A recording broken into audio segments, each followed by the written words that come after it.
perdoa os nossos pecados, perdoa e quebra toda maldição hereditária, todos os erros cometidos pelos nossos antepassados. Ó Deus, que essa colheita seja quebrada, ó Deus, e comece uma nova história a partir de nós para os nossos filhos. Que a tua bravura, que as tuas bênçãos sejam sobre nós, para a glória do seu nome. Amém? E de pé ainda, João capítulo 3, versículo de número 10. Daqui a pouco seja 60. João 3, 10.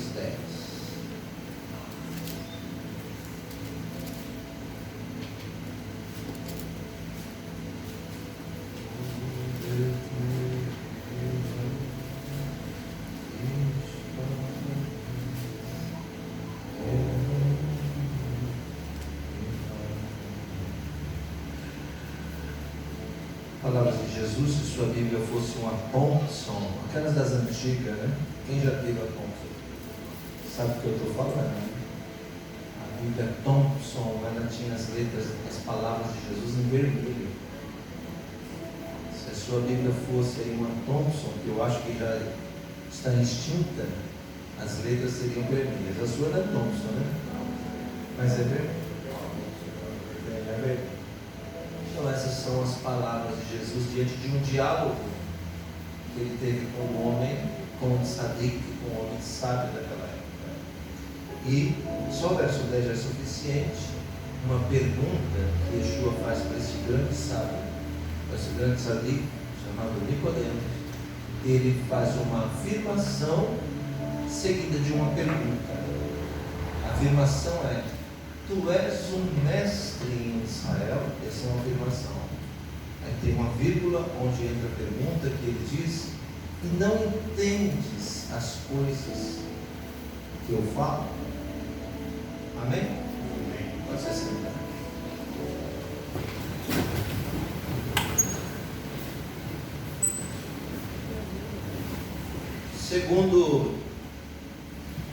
Segundo a ONU, a Organização das Nações Unidas, existem hoje no mundo 204 países. Dos 204 países, 178 deles adotaram uma forma de governo muito popular no mundo moderno, chamada de democracia. O que é a democracia? A democracia, basicamente, é o povo representado no poder. Na democracia, quem manda, isso basicamente, teoricamente, tecnicamente, na democracia, quem manda, quem escolhe, quem determina o poder é o povo. Bem? Na democracia, o povo manda. E o reino de Deus e a obra de Deus, ela nunca foi uma democracia.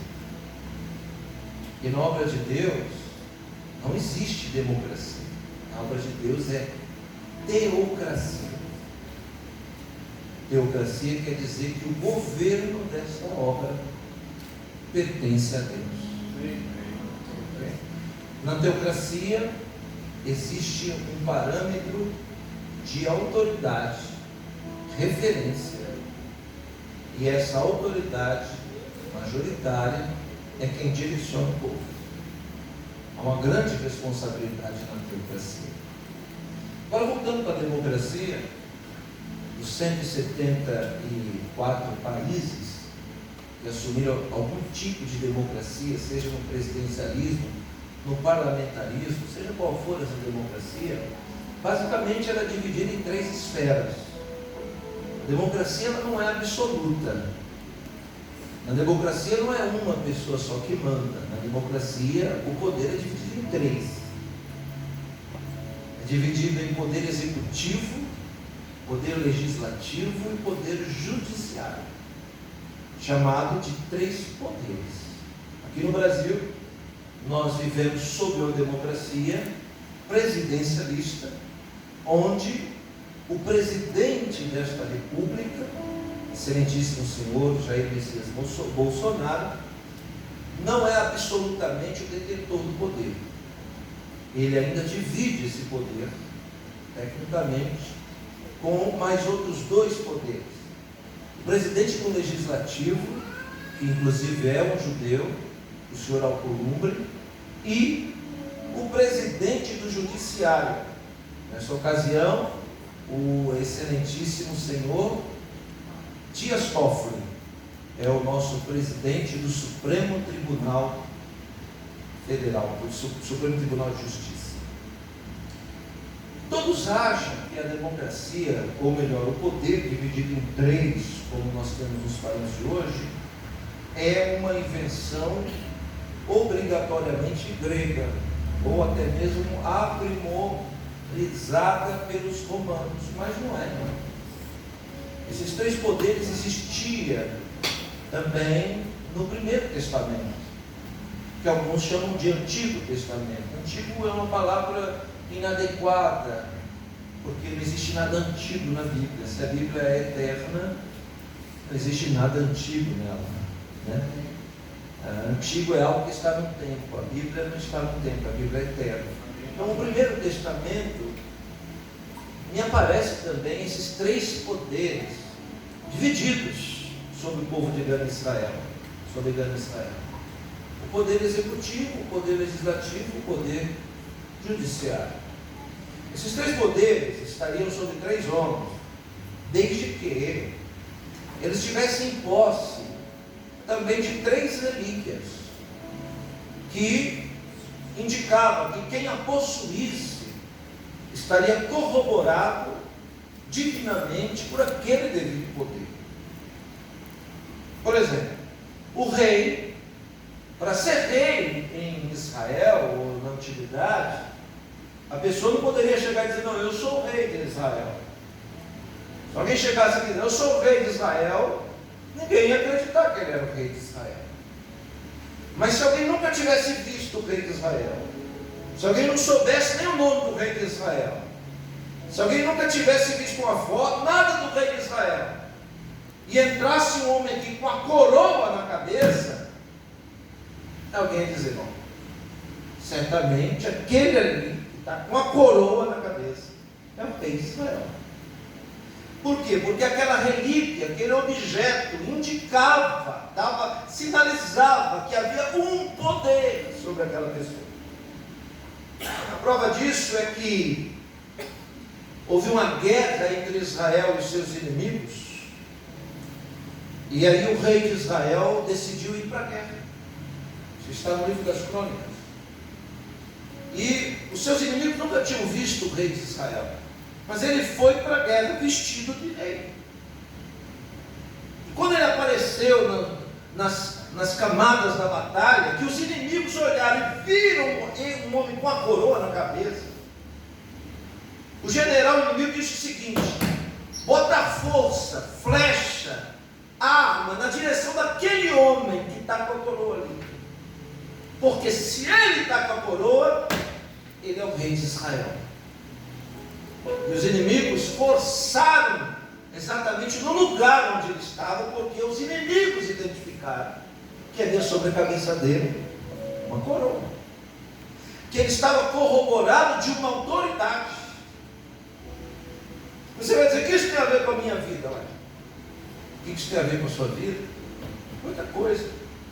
Por quê? Porque se o seu inimigo força na batalha muito em cima de você, é porque ele já identificou em você uma autoridade que o Eterno colocou. Ele já identificou um sinal em você. Então, quando o inimigo identifica que existe sobre você algo diferente, então ele força a batalha em cima daquele que é diferenciado. Essa é a resposta. O segundo objeto, a segunda relíquia que simbolizava o segundo poder na época bíblica, era o bastão do Gadol Cohen, o cajado do Gadol Cohen. Gadol Cohen em língua hebraica quer dizer o grande. Gadol é grande, Cohen sacerdote, o grande sacerdote, o sumo sacerdote. O sumo sacerdote era também uma das 3 autoridades do Primeiro Testamento. E esse Gadol Cohen só era identificado se ele possuísse em suas mãos uma relíquia. A relíquia que ele possuía nas mãos era um bastão grosso, em forma de um cajado pastoral. E ainda que ninguém soubesse o nome do sumo sacerdote, e ainda que ninguém soubesse a cor da pele dele, a estatura, ainda que ninguém soubesse o seu nome, mas se ele chegasse num lugar, todo mundo ia olhar e dizer: certamente, aquele homem que está com o bastão ali é o sumo sacerdote de Israel, o Gadol Cohen, uma das 3 autoridades do Estado judeu antigo. Esse bastão não era um bastão comum, não. Esse bastão era uma relíquia que era passada de Gadol Cohen para Gadol Cohen, de sumo sacerdote para sumo sacerdote. Nos dias de Jesus, olha para mim, Israel não tinha rei, então quer dizer que a coroa já não existia. Mas nos dias de Jesus, 2 dos 3 poderes ainda existiam. E o homem que era o Gadol Cohen nos dias de Yeshua chamava-se Caifás. Caifás era o sumo sacerdote dos dias de Yeshua. Por quê? Porque naqueles dias ele carregava um bastão, uma relíquia. Acredite, se quiser, uma relíquia de 1500 anos de idade. Nos dias de Jesus, ele segurava um cajado que possuía desde a sua base escrito o nome do primeiro Gadol Cohen, Arão, do segundo Gadol Cohen, do terceiro, do quarto, do quinto, do sexto, toda a árvore genealógica dos sucessores sacerdotais estava naquele bastão. Eu estou falando de um bastão de 1500 anos nos dias de Jesus. Eu estou falando de um bastão que tinha 3 vezes mais a idade do nosso Brasil. E naqueles dias esse bastão estava nas mãos de Caifás. Ele era uma das autoridades desse tempo. E a terceira relíquia era dada para o Nasser. Quem é o Nasser? O Nasser era o príncipe, presidente da Suprema Corte de Justiça da Nação, chamada de Sinedrim, em português conhecida como Sinédrio. O Sinédrio era composto, essa Corte Suprema era composta de 70 sábios. Não eram 70 pessoas comuns, não, eram 70 tzadiks, 70 sábios, homens justos. E essa Suprema Corte, o Sinédrio, julgava todas as demandas em última instância no país inteiro. Agora, como alguém ia saber quem era o Nasser, o príncipe, o presidente do Sinédrio? Olha, se o rei deveria ter uma relíquia na cabeça para indicar que ele era rei, se o sumo sacerdote deveria ter uma relíquia na mão, que era um bastão, então qual era a relíquia que indicava-se para alguém ser o Nasser, o príncipe? A relíquia era uma capa, que era chamada de capa de Moisés. Por que essa capa era chamada de capa de Moisés? É simples. Porque quando você remeter o texto sagrado a 3.500 anos atrás, a 1.500 anos antes de Jesus nascer, você vai ver que todo Israel, toda a nação de Israel era julgada por um único homem, Moshe Avinu, Moisés, havia uma condição espiritual sobre ele. E era ele que atendia a demanda, os problemas de toda a nação, era ele que julgava. Mas eu estou falando de um país inteiro, ele sozinho. O fulano roubou a galinha do Beltrano, Moisés resolve. O fulano atropelou o Beltrano, Moisés resolve. Tudo nas costas de Moisés. E apesar de tanta capacitação divina, a matéria não dá conta. Porque agora nós estamos falando de um homem que não tem tempo mais para nada. Então ele não aguenta aquela demanda e ele fala para Deus que o Senhor preparasse pessoas para ajudá-lo a julgar Israel. Aí o Eterno diz o seguinte: escolhe você. Você escolhe. Porque o que você escolher vai ser o que eu vou escolher. Escolhe você 70 homens no meio do povo. E a Torá diz que Moisés escolheu 70 homens para formar essa Suprema Corte. 1500 anos antes de Cristo. Quando ele escolheu esses 70 homens, o Eterno disse para ele: agora pega a sua capa, que está sobre os seus ombros, e passa sobre a cabeça deles, porque eu vou repartir com eles o poder que eu coloquei sobre ti. Não estou falando de Atos 2, estou falando de 1500 anos antes do derramar do Espírito Santo. Mas a Torá diz que quando ele passa a capa, todos aqueles homens são cheios de Ruach Kodesh, e todos profetizaram em nome do Senhor. Imagina a glória e a capacidade. Agora Moshe Avinu se assenta, é o primeiro príncipe de Israel, é o primeiro que julga. Depois dele, o seu sucessor Yehoshua é o que vai dar continuidade a essa Suprema Corte. E assim, no decorrer da história, você conhece muito bem o período bíblico chamado de juízes. São 13 juízes, todos eles de forma sucessiva presidiram a Suprema Corte, porque Israel não tinha rei ainda. Tinha o Gadol Cohen, mas a última palavra era do presidente da Suprema Corte. Quem está me entendendo? Daqui a pouco eu prego, espera só mais um pouco. Vamos chegar lá. Nessa hierarquia de 1500 anos até Yeshua, passaram-se homens para presidir esse Shinedrin, como Esdras, como alguns profetas, como alguns reis, como o próprio Salomão, que exerceu essas duas funções. Muitos homens ilustres passaram carregando aquela relíquia, a capa mosaica que simbolizava que ele estava atribuído de uma condição divina de julgar Israel, de julgar o povo de Israel. Muito bem. Quando Jesus nasce, pastor Wesley, Israel não tem rei. O rei de Israel é uma marionete chamada Herodes, não é rei, não é de nenhuma dinastia bíblica.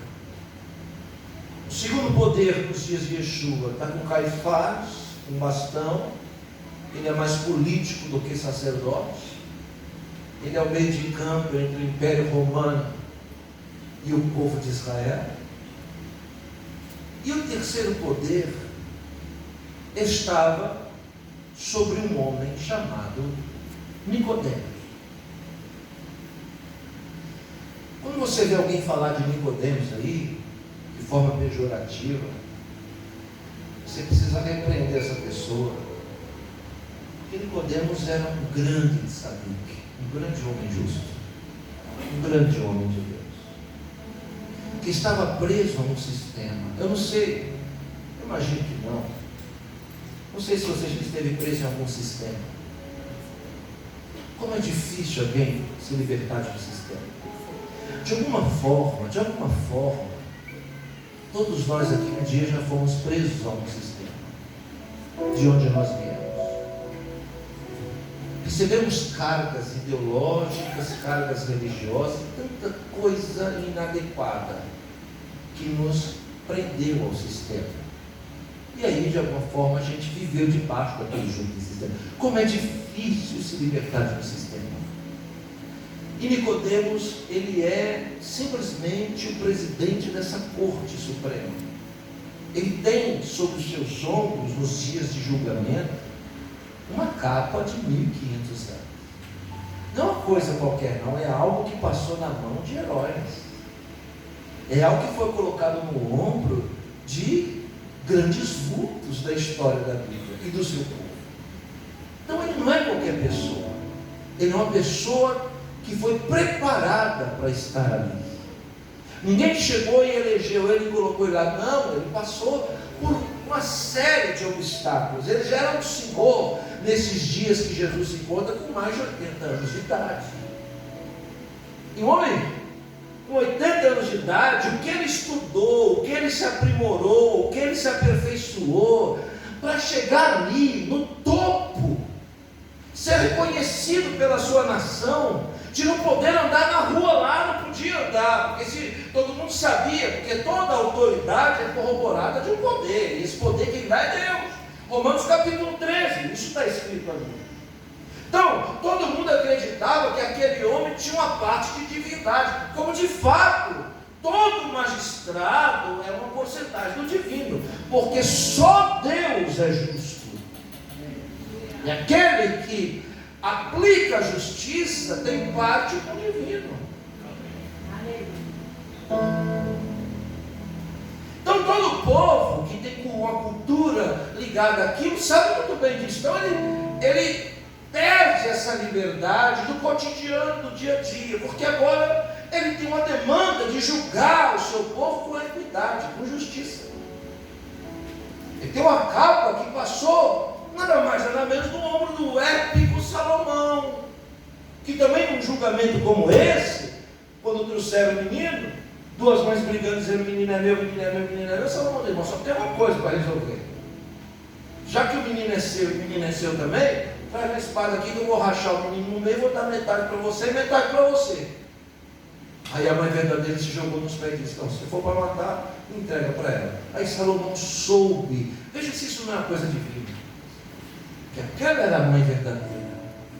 Olha a habilidade de resolver problemas. Essa é a habilidade de herança que Nicodemos tem nos ombros. Ele tem essa habilidade de julgar uma nação inteira, de problemas de galinha até problemas de morte. E é uma grande responsabilidade sobre ele.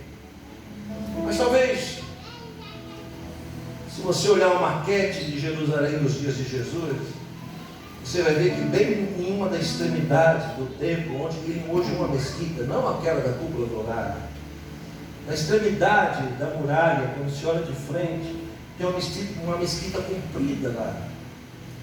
Ela é chamada de mesquita de Omar. Omar foi um califa que, quando tomou Jerusalém definitivamente para os muçulmanos, ele não deixou destruir os pontos sagrados, mas fez aqui na extremidade uma mesquita. Ele nem quis fazer um lugar sagrado onde era o Beit HaMikdash, ele fez um canto. E há 2000 anos atrás, antes desse califa conquistar Jerusalém, que foi mais ou menos na Idade Média, o ano 1000, há 2000 anos atrás, naquela pontinha do muro, o lugar mais alto da muralha, no bico, era onde era a sala do Sinédrio. Por que ela ficava no lugar mais alto da muralha e no bico ali? Não era à toa, era porque ali era o lugar onde o vento batia mais. Eu estou falando de um período onde não existia nem ventilador e também não existia ar-condicionado. Então, a Suprema Corte, ela dava direto no limite da muralha. Ela estava para o lado sagrado da muralha, para o lado de dentro, fazendo parte de todo o conjunto onde estava o Beit HaMikdash, onde o Gadol Kohen ficava. Ok? E aqui, nessa extremidade, ela estava no limite entre o comum e o santo.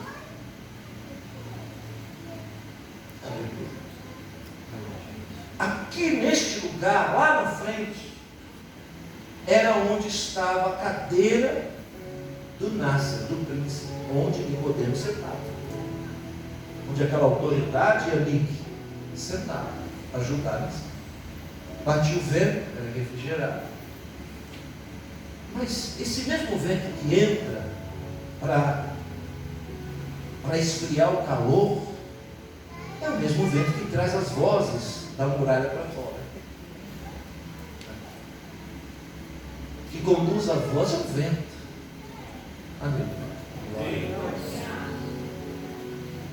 E ele sempre, do lado de dentro das muralhas, via pregadores ali. Pregadores que falavam coisas que todo mundo já havia dito. Que choviam no molhado. Os verdadeiros enchedores de linguiça, buscando algum tipo de holofote do lado de dentro do Betâmicdas. Aquilo não interessava o homem letrado, capacitado, corroborado de cultura, de conhecimento, dá ouvido para um enchedor de linguiça. Para o cara que está chovendo no molhado, está falando que já foi dito 1000 vezes. Então ele nem ouve. Mas eu imagino, porque isso é imaginação minha, que aquele vento que entra de fora para dentro traz a voz de um pregador marginal, que quase sempre pregava para o lado de fora, no pé da muralha, à sombra do templo. E poucas vezes estava para dentro. O marginal, o pregador marginal. O que é o marginal? O marginal é aquele que anda no limite da lei. As palavras eram embriagantes, diferentes. E várias vezes, com certeza, esse grande sábio, esse grande mestre ouvia a voz que vinha lá de fora, trazida pelo velho, dizendo: ouviste o que foi dito? O que os antigos disseram? Não está escrito lá? Eu, porém, vos digo. A voz que vinha lá da rua e entrava no palácio dizia assim: o que eles ensinam lá dentro? Ensinam que se alguém te der um tapa, não reaça. Eu, porém, vos digo: se alguém vos der um tapa, só não reagir não é o suficiente. Se alguém te der um tapa, ofereça outra face. O que eles ensinam lá na religião lá dentro? Que se alguém te convidar para caminhar uma milha, porque está com o pé quebrado, bota nas costas e leva uma milha. Eu, porém, vos digo: se você só caminhar uma milha, será como os religiosos. Porém, caminhe não uma, caminhe duas. E assim vão saber que vocês são os meus discípulos.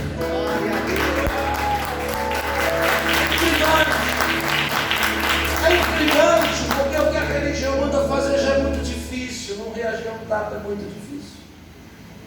Há muita virtude em não reagir a um tapa. Há muita glória em largar tudo que a gente está fazendo para carregar alguém nas costas uma milha. Há muita glória nisso. Mas acredite, nem isso a gente é capaz de fazer hoje. Nossa fé é tão medíocre que a gente não tem condição de vir em todos os sábados do ano. Tem condição. Qualquer coisa é suficiente para nos tirar daqui. Imagina dar uma négua. Imagina não reagir. Mas me parece aqui que o Evangelho é muito mais difícil do que a lei. Essa graça que todo mundo, estou pela graça, tem que entender isso. Como você está pela graça se nem pela lei você consegue cumprir? Como? Essas palavras, Fábio, que o vento vai levando todo dia do pregador da rua, que está fora do holofote, que está gritando para as multidões, vai entrando na mente, no coração do sábio Nicodemo, de modo que um dia ele tomou uma decisão. Chama o secretário de confiança, Marcelo, vem cá. Vem cá, levanta essa capivara, vê para mim quem é esse pregador que está pregando lá na rua, fala para ele, vim aqui no Sinédrio, eu vou dar uma unção de honra para ele, que eu quero conhecer esse pregador. Você imagina o secretário indo lá e Jesus pregando no meio da multidão, ele vai apertando, tudo bem, olha meu amigo, parabéns, viu? Deixa eu me apresentar ao seu secretário do presidente do Supremo. Vem aqui a mando dele, está aqui a carta, está te convidando para você ir lá ser honrado, homenageado, lá na Suprema Corte. Imagine você, irmão, você está lá na sua casa assistindo Vale a Pena Ver de Novo. Está lá com a cara para cima, pensando na borda da bezerra, alguém bate na porta com uma carta presidencial dizendo para você, ó, Dias Toffoli ficou sabendo do seu trabalho, ele vai parar a Suprema Corte, o STJ, né? STF. Ele vai parar o STF e vai te honrar para todo mundo ver. Imagina isso, né? Até de pé você ia para Brasília, querido. De pé, de helicóptero, de gênio, de cavalo, de bicicleta. Você ia. Por que você ia? Para ser honrado, a gente vai. Quem quer a honra do mundo, vai. Quem quer ser aplaudido, vai. Só que Jesus não foi. Meu Deus. Yeshua falou, fala bem, muito obrigado, que ele pode ficar calmo.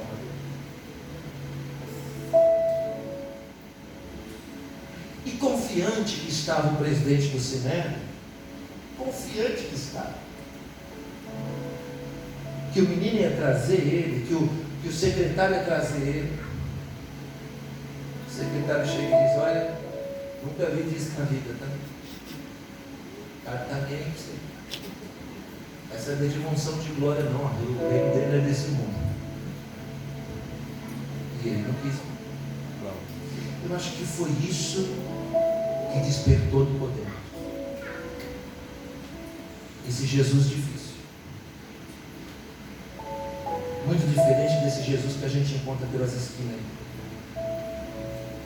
Um Jesus difícil. E podemos dizer, espera aí, esse cara está me intrigando. Eu preciso conhecer. Vai lá de novo e chama. O cara vai de novo. Jesus diz, faz o seguinte. Ele quer falar comigo? Anota o endereço aí. Favela de Jerusalém. Casa de Pau a Pique, número 3.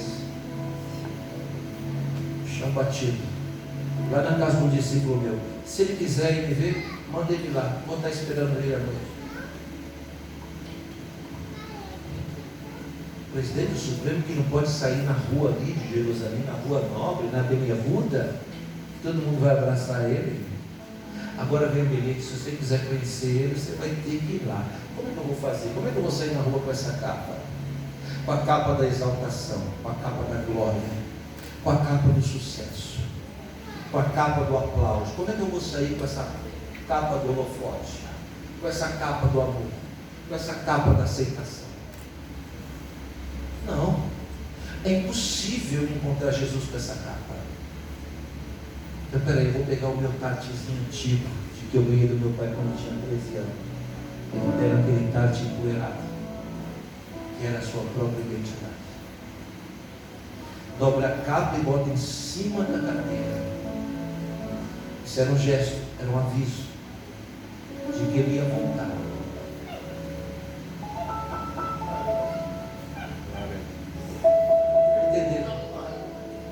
Deixa eu explicar para eles, Jorge. Quando Yeshua ressuscita, ele não joga a capa dele no chão, ele dobra e deixa lá num lugarzinho. Porque ele estava dizendo, está aqui porque eu vou voltar. Está aqui porque eu vou voltar para buscar aqueles que são deles. Ele dobra aquela capa de glória, bota ali, pega o tartezinho e nem vai de dia, alta madrugada. Na penumbra da noite, o presidente do Supremo, o homem mais importante da nação, que julga os problemas do povo, desce para a favela de Jerusalém. O homem que comia as melhores comidas, que todo dia era honrado e reverenciado, desce, bate numa portinha, pode entrar, quando abre a porta, nem cadeira para sentar tem. senhor está inventando a história? Não. Você acha que eu estou? Só ler o texto. A Bíblia diz que só tinha uma cadeira na casa. E Yeshua estava sentado nela. De modo que ele teve que se chegar até onde Jesus estava e se sentar aos seus pés, no chão.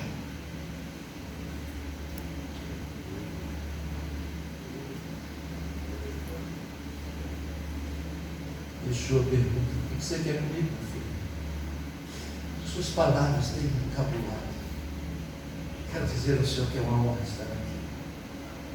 E eu sei que o Senhor é o Mashiach, porque ninguém vindo de Deus falaria as coisas que o Senhor fala. Aleluia. Aí Jesus sabe que ele não está falando com o Zé Ruela. Jesus já aumenta o nível, bota lá em cima. Necessário você nascer de novo. Aí o velho desparafusa. Como é? Peraí. Desculpa, eu não entendi. É nascer de novo. O homem mais catedrático da nação dá a resposta mais imbecil do mundo. Nascer de novo? Como assim? Eu, velho, entrar de novo no ventre da minha mãe? Tem algo mais imbecil do que isso? Qualquer crente perereca aí, ó, novo convertido, sabe que nascer de novo é outra coisa.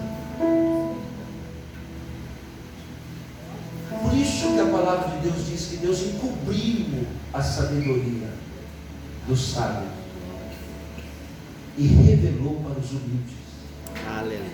É verdade.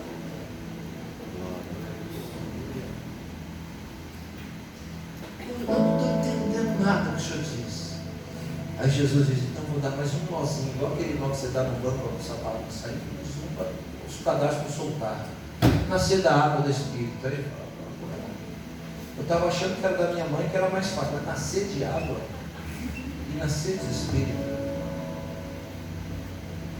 ficou pior. Eu vou terminar a mensagem daqui a pouco. Yeshua bota a mão no ombro de Nicodemos. Em outras palavras, vou conjecturar para você entender. Ele diz assim: essa sua glória, ela passa, ela acaba. Vai lá e renuncia essa capa e me segue. Quando isso acontece, estamos entre o primeiro e o segundo ano do ministério de Jesus, que é 3 anos e meio. Aqui, João 3, Jesus ainda não tinha os 12 discípulos. O primeiro que ele chama é Nicodemos. A proposta é assim: vai lá abrir mão dessa glória, vai lá e abre mão dessa aceitação e vem ser rejeitado comigo. Abre mão dessa facilidade e abraça a adversidade comigo. Abre mão de tudo isso que você tem e me segue. Porque se você me seguir, o seu nome não vai ser esquecido nunca. Eu imagino que Deus pensa assim: eu quero. Jesus diz: então pronto, você quer? Vai lá e renuncia. Nicodemos diz: só dá um tempinho para eu pensar. Mas é certo que eu quero. Vou voltar lá para o Sinédrio e vou abrir mão. Quando Nicodemos volta para o Sinédrio, que ele vê a cadeira luxuosa, lembra que a proposta que foi feita para ele era sentar no chão. Quando ele vê os garçons trazendo a melhor comida, e lembra que agora a dieta é pão e peixe. Quando ele olha o glamour, quando ele olha o reconhecimento, a aceitação e pensa: para ser rejeitado, seguir um homem para ser rejeitado. O diabo deve soprar na cabeça de Nicodemos o que sopra na cabeça de muitos de nós: deixa quanto dia, deixa quanta hora, quem sabe mais para frente, não precisa ser agora. Por que ir hoje, se vai ter culto amanhã de novo? Semana que vem, para que ir hoje? É nessa sutileza que ele derrota pessoas até hoje, fazendo você não dar importância ao que é importante, fazendo você enxergar que outras coisas são mais importantes do que isso que está acontecendo agora. Rouba fácil, por isso que ele é ladrão, bandido. Nicodemos pensa, outra hora eu resolvi isso, deixa para frente, deixa eu continuar minha caminhada aqui, também é de Deus, também vai ser bom, deixa eu continuar, eu lutei por isso é minha vida, é tudo que eu sei fazer, não dá para eu arriscar, não dá para eu abrir mão, não dá, agora não. Meu cargo é vitalício, é para sempre, agora não. Ninguém pode me tirar daqui senão a morte, agora não. Tem como eu perder o que eu tenho, agora não. Eu me lembro que em 2011 eu pesei 68 quilos, baixei de 100 para 68. Bati no peito, enfiei a mão na minha própria cara e disse, eu não sou homem se eu engordar de novo. Como é que eu estou hoje?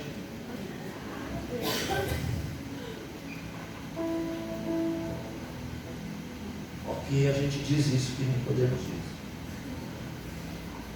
A gente acha que nós nunca vamos ter guerra, que nós sempre vamos estar lá no topo. A gente sempre vai estar aqui, narigão empinado. Sabe o que aconteceu? Eu lhe explico. Naquele ano, eu tinha acabado de subir no trono, ele estava um ano, quase 2. Quando ele encontrou Yeshua, ele estava 2.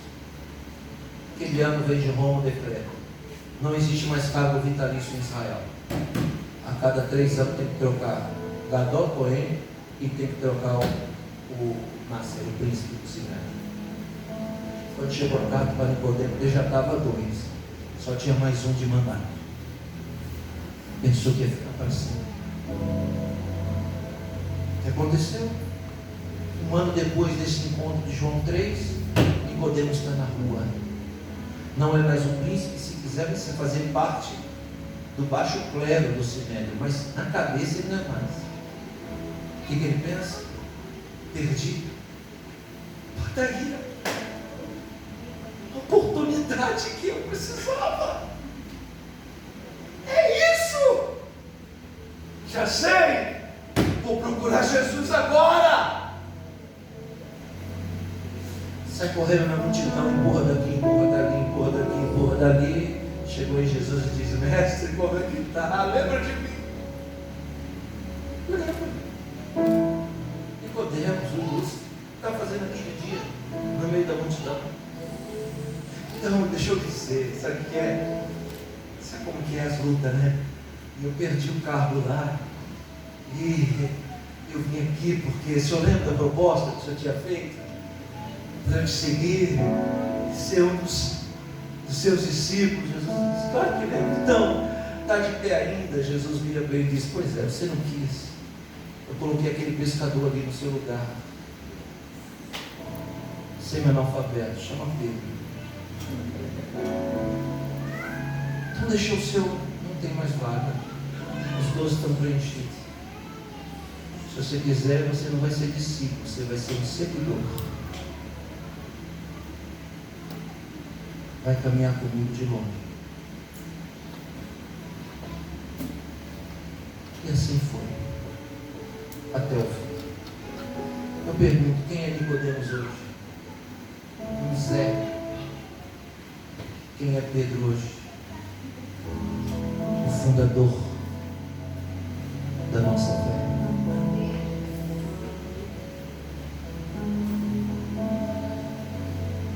Por uma única coisa: porque Nicodemos não conseguiu enxergar o futuro.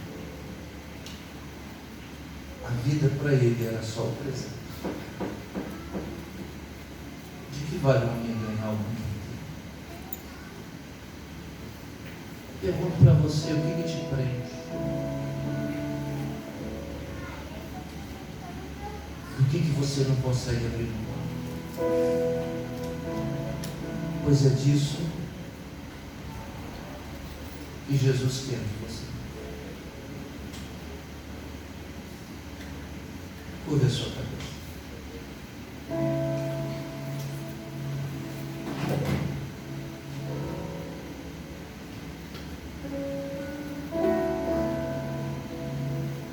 Talvez você seja um Nicodemos e não está sabendo.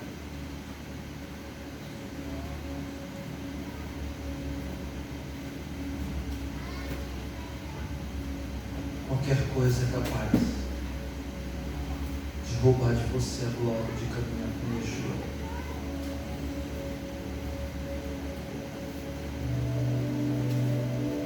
Desde uma dor de cabeça, um grande compromisso. Por quê? Sim. Porque a gente sempre acredita que amanhã a gente vai ter uma outra oportunidade igual a essa. Ah, não dá para ir hoje, eu vou amanhã, eu vou no próximo. Está tranquilo.